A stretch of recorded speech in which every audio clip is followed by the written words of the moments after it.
Bom dia! Na aula de hoje, nós veremos novos aspectos da tensão superficial, como a distorção, o excesso superficial, e na próxima aula nós veremos molhabilidade, capilaridade e umectação. Conforme nós mencionamos na aula anterior, uma interface entre dois líquidos immiscíveis, como é o caso do exemplo do óleo e da água, não tem uma camada com uma molécula de espessura. Então, existe uma espessura aqui na interface com algumas propriedades que são diferentes das duas fases principais. Quando nós definimos a tensão interfacial, a gente imagina uma linha divisória nessa região, e quando nós colocamos essas duas fases em contatos, as regiões interfaciais sofrem mudanças, resultando numa mudança de energia interna também. Se nós tivéssemos uma sonda no interior das fases, por exemplo, se eu colocasse uma sonda na fase aquosa e fosse movimentando essa sonda até chegar à interface e continuasse movimentando até a fase oleosa, a gente ia começar a observar desvios na composição, na densidade, na estrutura. E quanto mais próximos nós estivéssemos da interface, maiores seriam os desvios, até que as sondas chegassem nas fases homogêneas, que seriam as duas fases Book.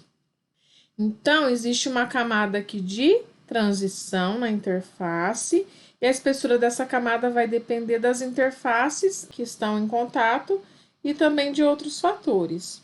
E como a gente viu anteriormente também, uma das definições da tensão superficial é que é dada pela variação da energia livre de Gibbs pela variação da área numa temperatura e pressão constante. Então, ela nada mais é do que a variação da energia livre de Gibbs por unidade de variação de área da superfície de um sistema, ou até mesmo a tendência de uma superfície encolher, por unidade de comprimento, que é uma outra definição que nós vimos. E a gente viu também que um pré-requisito para a existência dessa interface de forma estável é que essa energia livre de Gibbs aqui, ela tem que ser positiva, essa energia livre de formação da interface tem que ser positiva. Caso contrário, os dois líquidos vão formar uma mistura miscível. Então, o que eu quero dizer com isso? Que a energia livre de Gibbs deve aumentar se a área da interface aumentar. Nós observamos isso quando a gente analisa a contribuição da tensão superficial para a energia livre de 1 kg de água em um bloco só, que é uma contribuição muito pequena, e do mesmo quilo de água na forma de muitas gotinhas nanométricas. A gente fez essa análise na primeira aula de tensão superficial. Então, certamente a gente vê, que a contribuição se torna muito importante da tensão superficial para a energia livre de Gibbs. E essa equação de tensão superficial, dada pela energia por unidade de área, então nós temos uma dimensão aqui em milijoules por metro, ela vai ser dimensionalmente equivalente à tensão superficial ou interfacial determinada pela razão entre a força e a unidade de comprimento, que é dada em milinewtons por metro. Na última aula sobre tensoativos, nós vimos o comportamento dinâmico, da tensão superficial, quando a gente observa um sistema no qual existe uma mistura homogênea do tensoativo em um solvente. No caso, o que a gente analisou era o solvente água. Então, nós tínhamos observado as mudanças que ocorrem quando um sistema em equilíbrio ele é agitado e como os tensoativos migram até atingir um novo equilíbrio.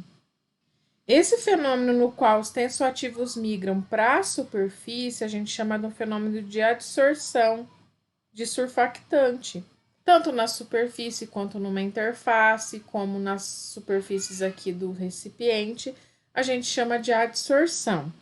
E geralmente existem duas abordagens para o tratamento da adsorção de um surfactante na interface líquido-líquido. A primeira abordagem, adotada por Gibbs, trata da adsorção como um fenômeno de equilíbrio em que a segunda lei da termodinâmica pode ser aplicada usando as quantidades de superfície.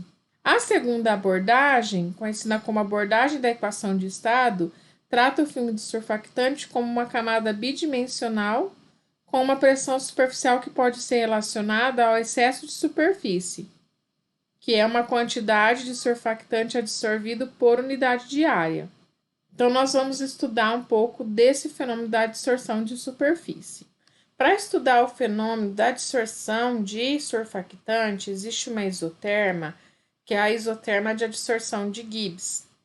Ela tem esse nome porque Gibbs derivou uma relação termodinâmica entre a tensão superficial ou interfacial e um excesso de superfície, que é a adsorção por unidade de área.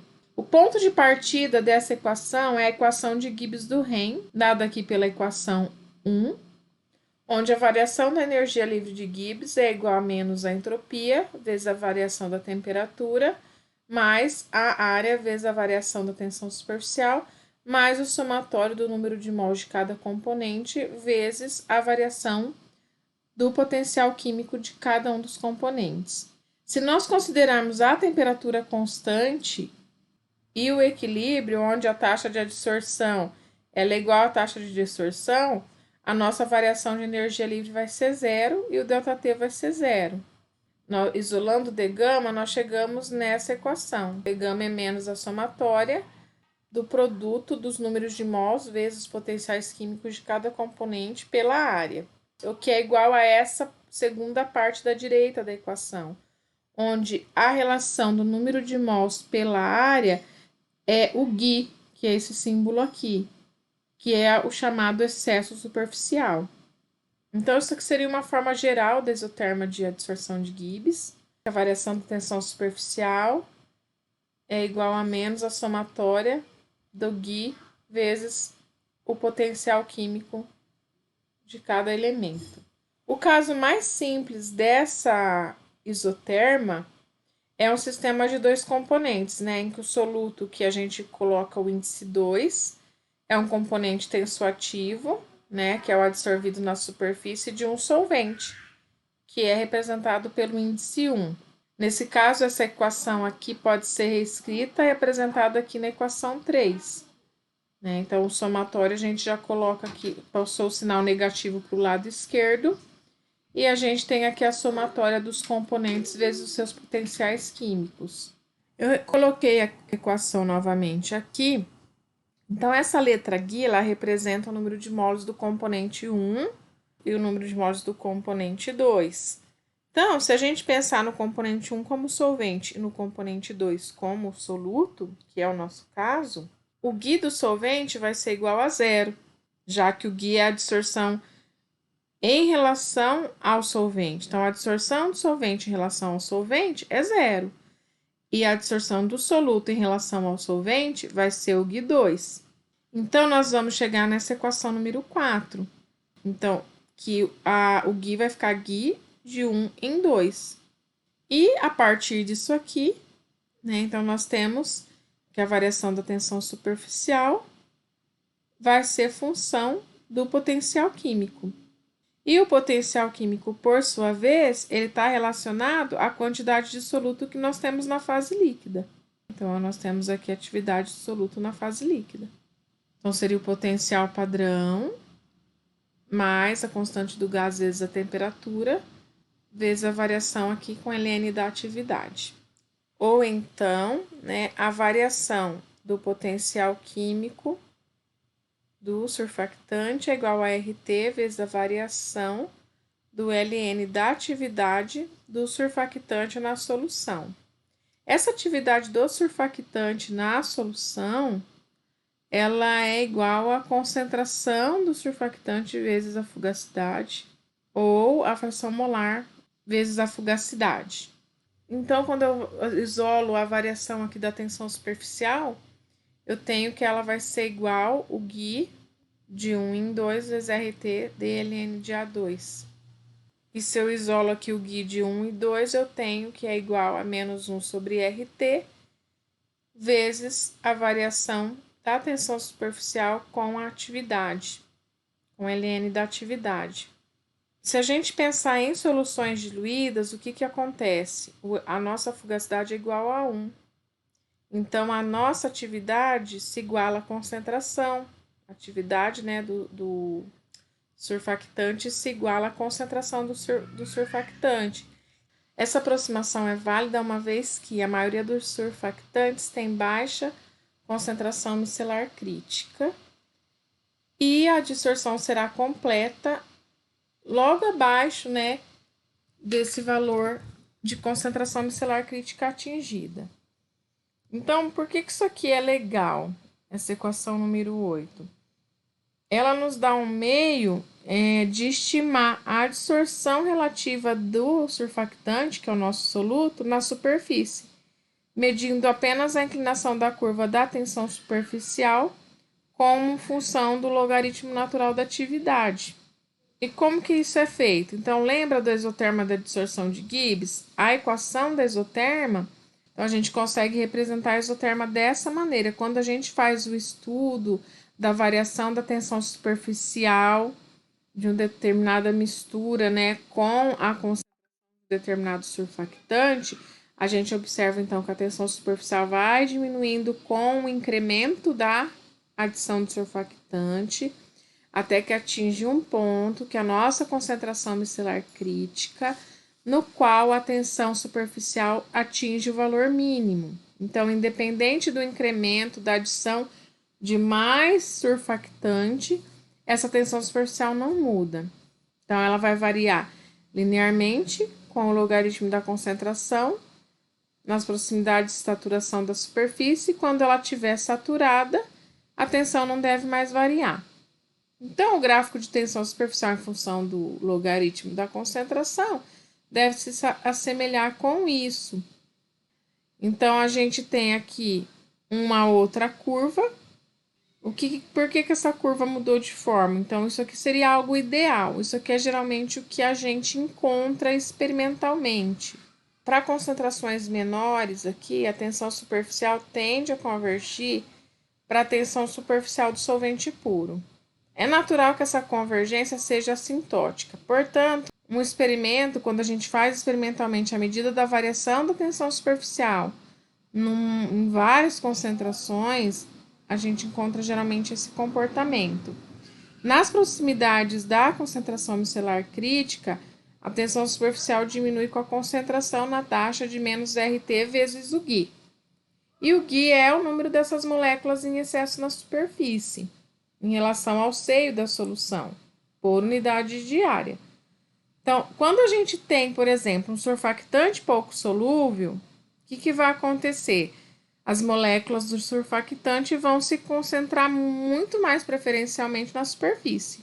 E praticamente não vai ter molécula de surfactante no seio da solução, até que seja alcançado CMC.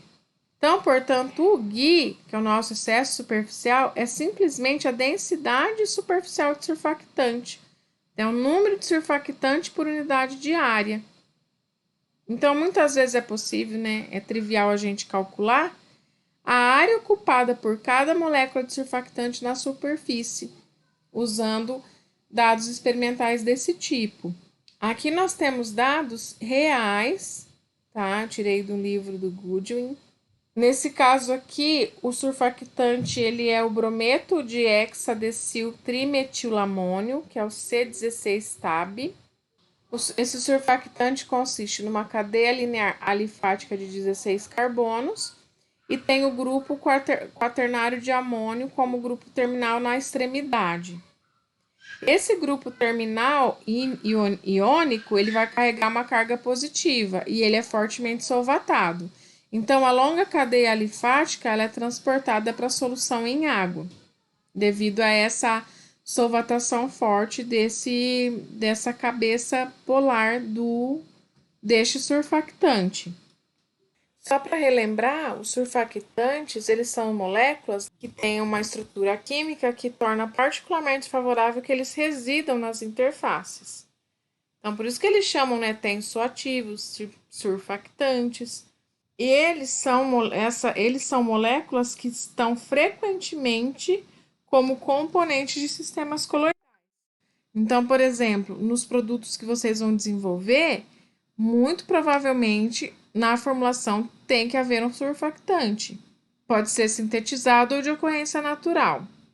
Então, é de importância vital saber que eles residem na interface desses sistemas. E essa taxa de variação da tensão superficial com o logaritmo da atividade dá uma estimativa da quantidade desse soluto que está dissolvido na interface. Nós usamos essa equação com as concentrações em mol por litro, pois é que às vezes aparece em mol por decímetro cúbico, que é o litro também, tá? Mesmo que as concentrações das soluções elas sejam baixas, nós temos que usar, né? Então, geralmente os CMCs, as concentrações micelares críticas, variam aí de 10 a menos 5 a 10 a menos 3 mol por litro. Quando existem assim vários componentes presentes na mistura, então aqui a gente tem para 2 componentes a equação, né? Mas aí a álgebra complica-se bastante quando temos mais de 2 componentes, quando temos vários componentes.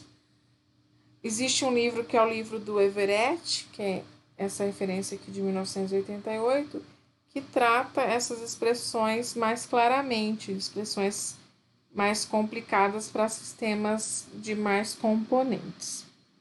Bem, no caso desse gráfico, então, nós observamos, né, que a tensão superficial vai diminuindo até uma concentração, o CMC desse gráfico é 9 vezes 10 a menos 4 mol por litro. Então, essa curva aqui, ela é quase paralela ao eixo X, a gente observa ela tem uma pequena inclinação. Esse ponto, então, que ocorre essa mudança brusca aqui da inclinação é a concentração micelar crítica, o CMC. A gente já falou na aula passada sobre o CMC, como ele acontece, como que é o comportamento dos tensoativos de solução, por que que ocorre, o que que ocorre, qual o fenômeno que ocorre quando é atingido o CMC. Mas hoje nós vamos nos concentrar mais na primeira seção dessa curva. Então, a primeira coisa que a gente tem que reconhecer aqui é que nós estamos usando concentração molar e não atividade. E, embora essas concentrações sejam baixas, os coeficientes de atividade eles serão ligeiramente inferiores a 1. Então, mesmo que os nossos resultados sejam aproximados, eles ainda assim são úteis. Aí, o que a gente tem que fazer para usar esses dados? A gente tem que pegar a inclinação limite da curva anteriormente ao CMC. Tem várias inclinações essa curva, né? Mas a gente tem que pegar aqui o limite do CMC, essa inclinação aqui, e usar esses dados de inclinação para calcular aqui na equação qual é o valor do GI1 de 2. Aqui nós temos uma outra representação de excesso superficial. A curva vocês vão ver que ela tem um formato diferente. Aqui não é um tensoativo que está sendo usado, é o etanol. Então, é um solvente orgânico em água. Então, a água começa em 72. Né? Os dados experimentais são representados aqui pelos pontinhos ligados por uma curva. Então, nesse caso aqui, esperava-se que a tensão superficial tivesse um valor, quando, na verdade, né? Então, se eu pego o valor puro da tensão superficial da água, o valor puro do etanol, e traçasse uma reta, a gente esperava que as misturas tivessem esses valores de tensão superficial da reta. Mas a tensão superficial real dos dados experimentais foi muito menor que esses dados reais. E a diferença dessas concentrações do composto, né, do etanol no caso, na superfície e da sua concentração na solução, a gente chama de excesso superficial. Aqui nós temos novamente, né, a equação do Gui, que a gente fez a derivação dela. Então, é a mesma relação, mesma equação. E o que eu quero mostrar aqui é que o excesso superficial, né, se ele for expresso em micromol por metro quadrado, a gente calcula, então, podemos calcular a área ocupada da superfície. Então, a área da molécula, né, em angstroms pela molécula vai ser 1000 dividido por 6,02 vezes o excesso superficial. Isso se ele estiver expresso nessa unidade aqui dimensional, micromol por metro quadrado.